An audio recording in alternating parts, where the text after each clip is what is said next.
आज पिशवी रहने देने का है। हाँ, आज थैली नहीं ले जाना है, सिर्फ कचरा लेके जाना है। हाँ? तो welcome back to my channel, welcome back to another blog.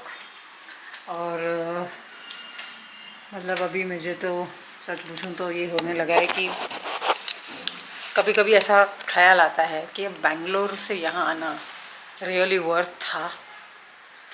मगर ये इंसानी फितरत है, वो जहाँ होता है ना उसको वहाँ से कहीं और जाना होता है। वहाँ पर रह के वो चैलेंजेस फेस करके उसको नहीं अच्छा लगता है। उसको लगता है कुछ ऐसा हो जाए कि ये चीज़ हट जाए, मेरे को कुछ अच्छा मिले। तो क्या हो रहा है कि फिर से अब आज आया है मैसेज। और ये सिर्फ अभी नवी मुंबई का मैं नहीं बोल सकती हूँ, अभी तो प्रॉपर मुंबई जो है, जो मेन मुंबई, ये तो नवी मुंबई है, जो मुंबई है वहाँ पर भी मैं पढ़ रही हूँ पिछले 2-3 दिन से कि पानी नहीं रहेगा। और हमारी बिल्डिंग में तो आज लिख दिया है कि सुबह 10 से रात को 12 बजे तक पानी नहीं रहेगा। अब वो पानी का सप्लाई था या पानी बिल्डिंग में नहीं रहेगा वो नहीं पता, पर अभी मैं देखूँगी। वो स्वाति जल्दी आए तो स्वाति करके जाएगी, फिर मैं देखूँगी। ऐसा होगा तो कुछ मैंने सोचा है। और राकेश ने तो एक बहुत सिंपल आइडिया करके रखा, अपने ऑफिस में भी बोल दिया है कि हम लोग को नहीं जमेगा यहाँ पे बिना पानी के। और यहाँ पर कैसा है ना कि फ्लश जो होता है ना, टॉयलेट का फ्लश भी होता है ना, वो भी कंसील्ड होता है। तो नॉर्मली अगर इंडियन टॉयलेट से तो उसमें पानी कम लगेगा, मगर इसमें तो फुल वैसा रहना चाहिए। तो इतना वो प्रॉब्लमेटिक हो जाता है ना, एंड समहाउ खाना ये वो everything is very stressful no. तो राकेश ने बोला कि अगर ऐसा कुछ भी होगा तो हम तो नासिक चले जाएंगे, we are not going to stay here. हमारे पास है दूसरा घर, तो we can utilize that and उधर से करेंगे। तो वो बोले कि ठीक है, you know will cross the bridge when it come to it. तो वैसा सोच के अभी छोड़ दिया है। मगर ये एवरी डे का कोई ना कोई चैलेंज इधर होता है। एंड पानी और बिजली दो चीज़ ऐसी है ना, you can't live without it. उसके बिना कैसे करने का ना। तो हम लोग तो ऐसा हो गया है कि कैसे करें, बट है बैकअप प्लान। देखते हैं क्या है। आज मंगलवार है तो आज सत्संग भी है, but I am not sure कि मैं जाऊंगी कि नहीं जाऊंगी। मैंने तैयारी पूरी करके रखी है। I started making notes. इस तरह से हम लोग नोट्स बनाते हैं। तो पापा जी का सत्संग सुनते हैं और नोट्स बनाते हैं। तो नोट्स बनाया, तो बस वही कर रही थी मैं। और बस कल हम लोग सामूहिक कर्म बंधन के बारे में बात कर रहे थे, तो वो अधूरा रह गया था। मतलब अधूरा इन द सेंस कि मध्यस्थ भाव में रहना वो बहुत ज़रूरी है। और जिनको हम अपना समझ रहे हैं कि ये मेरी फैमिली है, ये मेरे अपने हैं, ये मेरा ऑफिस का कलीग्स है, ये मेरा इधर का यहाँ पर हम एक जगह हैं, आप कहीं भी एक जगह नहीं हैं। तो भगवान ने बताया है कि और भगवान ने बताया है, अगर आपको उसका रेफरेंस नहीं भी मानना है तो आप खुद सोच के देखेंगे ना, तो आप अकेले हैं, जिसको हम बोलते हैं एकत्व भावना। तो अगर आप अकेले हैं तो आप किसका साथ देके, किसके साथ में टेम्पररी तरीके से या कैसे भी कि इसने बोला तो मैं भी ये करूँगा, मैंने बोला उसने वो किया, इससे कुछ हो ना हो आपका अध्यात्म ज़रूर गिरेगा, दैट इज़ फॉर श्योर। तो जो पानी का काम था वो तो जल्दी जल्दी कर लिया। और फिर अभी मैं वही डबल माइंड में थी, सत्संग जाऊँ नहीं जाऊँ, क्या करूँ। तो क्योंकि सत्संग जाना मतलब कि समझ लीजिए तो 2-2:30 या मैक्स टू मैक्स निकलने के लिए 3 बजा अगर, तो उतने टाइम से लेके शाम को 7:30-8 बजे तक मैं फिर घर में अवेलेबल नहीं रहूँगी, और ऐसा रहता है। तो क्या करना चाहिए वो सोच रही थी। अभी हम लोग जो आज सत्संग में टॉपिक करेंगे वो बहुत इंटरेस्टिंग है, जिसमें जो भी चीज़ हम देखते हैं, मंदिर जाते हैं, हम सोचते हैं कि मंदिर में दर्शन करेंगे, पर दर्शन जो शब्द है वो सिर्फ अपने इष्ट की वो मूर्ति देखना, चित्रपट देखना और सिर्फ देखना। तो आँख है तो आप देख रहे हैं, पर वो दर्शन नहीं है जब तक आपने उनको एक आत्मा के रूप में और उनके आत्मा की यात्रा नहीं समझी। कोई भी भगवान होंगे, वो किसी को भी आप जानते होंगे, आपने हर जगह आत्मा के उत्थान, आत्मा के बढ़ने का, अपने आप को प्राप्त करने का, बढ़ने का मतलब कि ग्रो होने का, अपने आप को देह समझने का नहीं मगर आत्मा समझ के जीने का। और वो चीज़ उसमें बहुत बार आपने देखा ही होगा कि उन लोग उस तरह बताते हैं। कोई भी आरती ले लीजिए, कोई भी चालीसा ले लीजिए, या कोई भी क्रिश्चियन का होने दो, या कोई भी होने दो, आप देखेंगे तो ये जब चीज़ होती है तो उसको दर्शन बताया गया है। तो वो अभी हम आज वो टॉपिक करेंगे which is going to be very interesting. और दूसरा मैंने देखा कि न्यूज़ में आया था कि मतलब आजकल देखा गया है कि साधु संतों से जिरह करना, बहस करना, और जो अपनी अल्प जो ज्ञान है उसमें उसको टीका टिप्पणी करना कि तुम ये करो, तुम वो करो, तुम ये नहीं करते, तुम्हारा ये सच्चा नहीं, तुमने ये किया है क्या, तुम वो किया है, और आप ये बोल रहे हैं आप बिना किसी त्याग के। तो हमको पापा जी बोलते थे कि जब भी आप साधु संत को देखें, कोई भी मुनि होने दो, वो कितना भी लोभी होने दो, वो कितना भी कुछ भी करे, वो कर रहा है, वो उसका कर्म है, वो खुद वो भोगेगा। पर आपका अपना कर्म आप कैसे उसको देख रहे हो, और आप उसमें से गुण ग्राहक दृष्टि, उस तरह से आप अगर उसको किस तरह से देखेंगे। तो पापा जी हम लोग को बोलते थे आपको भाव एक ही होना चाहिए, आप कुछ भी देखिए, कुछ भी वो करते रहें। वो भी मैं एक इंसिडेंट बताऊंगी जो मैंने पर्सनली देखा था, 2 इंसिडेंट्स देखे थे मैंने। मगर अगर आप किसी साधु संत मुनि साध्वी जी, फिर वो जैन के होने दो, हिंदू के होने दो, दूसरे पंथ के होने दो, बुद्ध के होने दो, कुछ भी होने दो, हर पंथ ने अपना अपना एक कुछ ना कुछ एक क्या बोलेंगे उसको, उन लोग के लिए कुछ ऐसी व्यवस्था रखी है कि उन लोग ये कर सकते हैं, वो कर सकते हैं।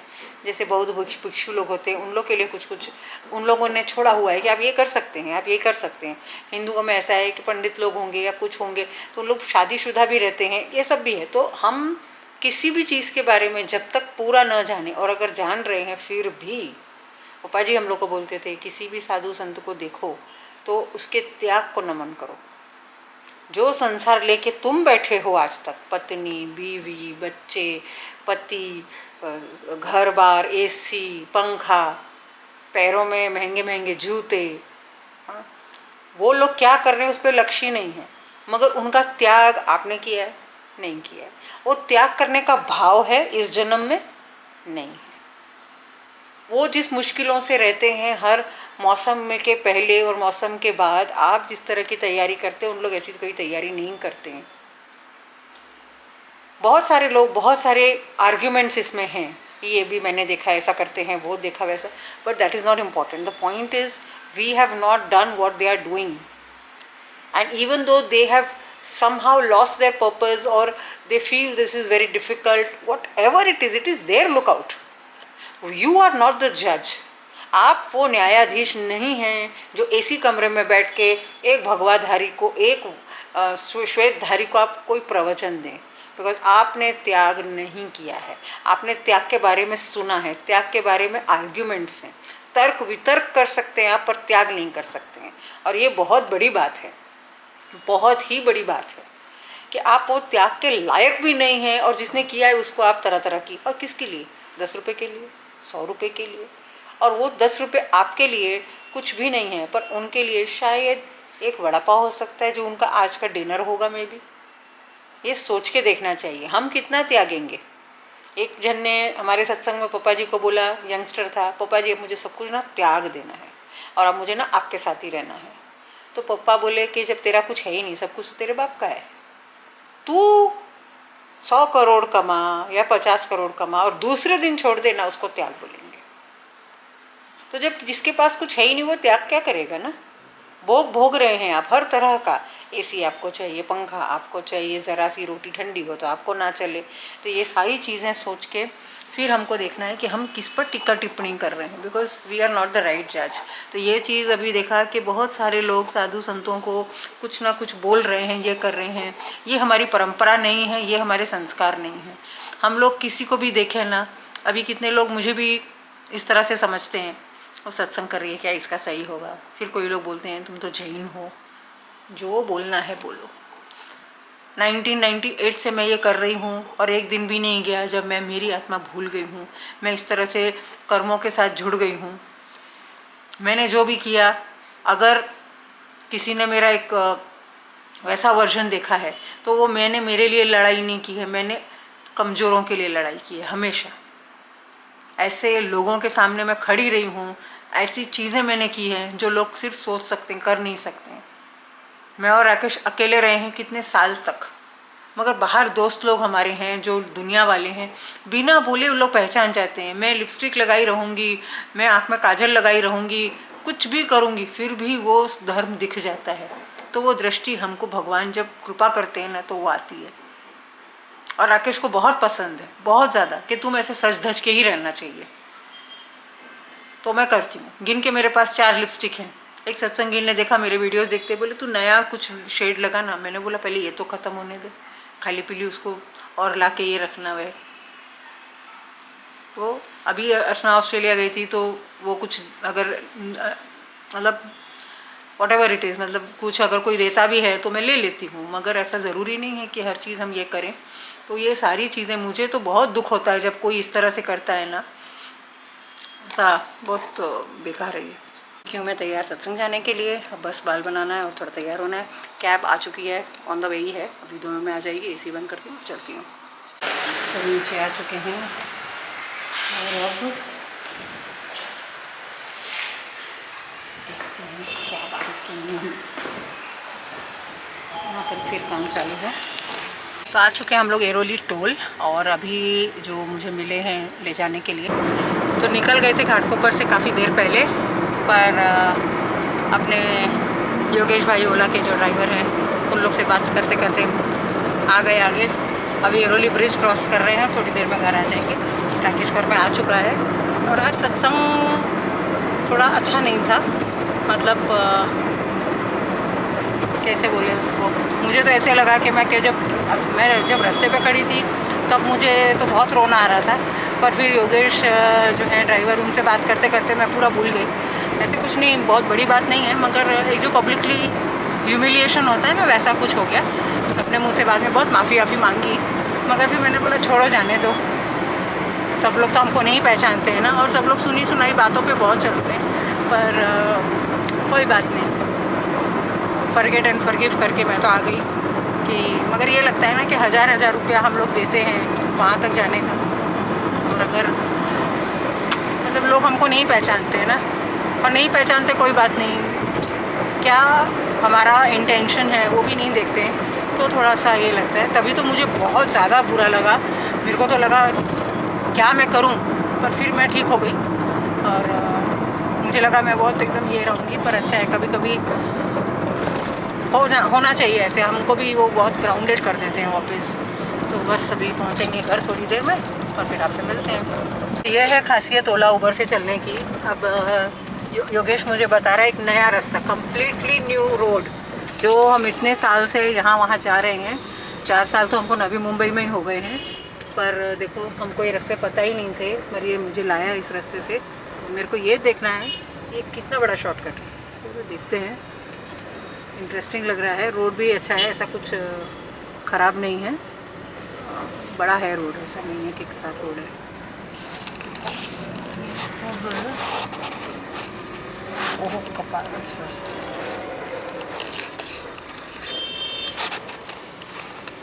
ओ तेरी, समझ गई मैं, मैकडॉनल्ड्स में निकला है। तो ये देखिए, ये दूसरा नया रास्ता जा रहा है। इधर से अपन सीधे जाते थे, अब ये यहाँ से सीधा जा रहा है। चलो यहाँ भी देख लेते हैं कहाँ पर ये जा रहा है। अंदर वाला है। अच्छा, ये तो मैंने देखा हुआ है। हाँ हाँ, रबाले पुलिस स्टेशन है, रबाले पुलिस स्टेशन के उधर निकलेगा। अभी ये इलेक्शन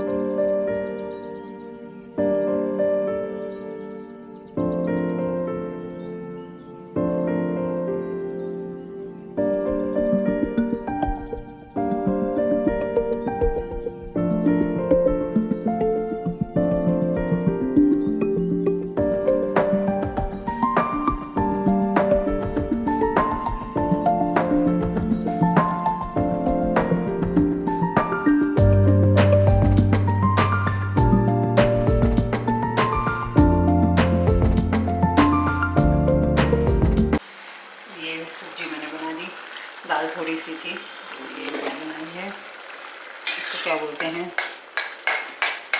ब्लैक आइड पीस बोलते हैं, वो मुझे पता है, चौली भी बोलते हैं शायद, दिख रही होगी आपको। And I think this is also called lobia. Lobia is a very कशाई name, but then that's fine.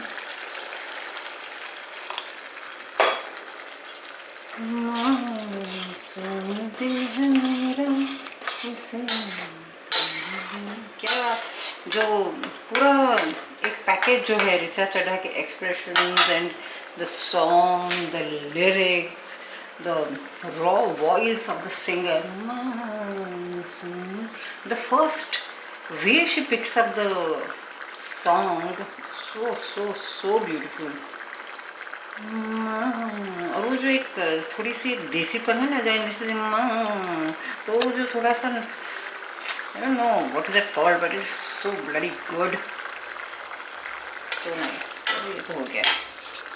ये राकेश का अपना काम चालू है, वहाँ मैं देख रही थी YouTube, मैंने बंद किया, मेरे को खाना बनाना था, फिर आ गए। ये रहा बाहर का नज़ारा।